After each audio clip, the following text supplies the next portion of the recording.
Looking back on all of that, what do you think are the most pivotal moments in someone's past that drives them toward their future? Is there anything you can pick out and be like, it was childhood, it was marriage, or I'm sure it's different for everybody, but is there something that comes to mind, like one of the main drivers? So the first thing that came to my mind, it's a very interesting question. I like that question, Shilo. I think about these pivot points with sort of these intersections in life where we're confronted with whatever we thought our reality was is not.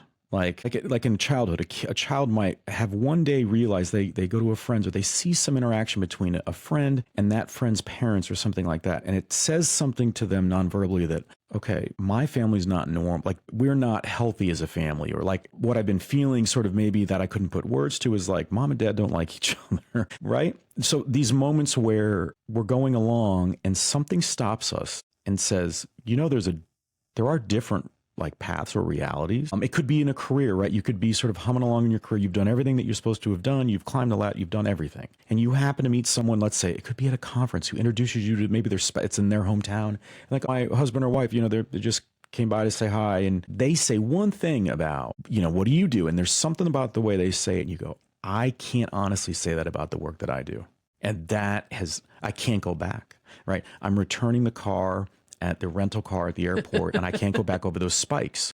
And so for me, those can be pivotal moments. So they're different for everybody, but I think that everyone has a moment in time where they're confronted with, I can blindly continue to go down this path and ignore my own sort of truth, or I can choose to be somewhat courageous, depending upon sort of the degree of what we're talking about here, and start to ask questions of myself or be curious and open to the world around me. We see it happen all the time, right? If you said to me something like, you know, I really have seen a lot of red cars.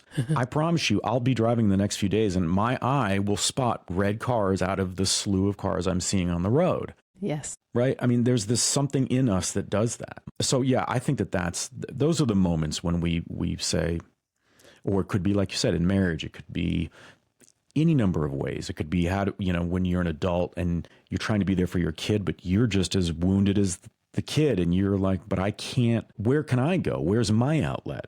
Right? The pressure that you might feel to live up to whatever that is, right? Or Shilo has all the answers. She doesn't need to worry about a recession, or like what she writes books. You know what I mean? Well, okay, but she's human. Like so to me, I think those are interesting points in time for people to just find out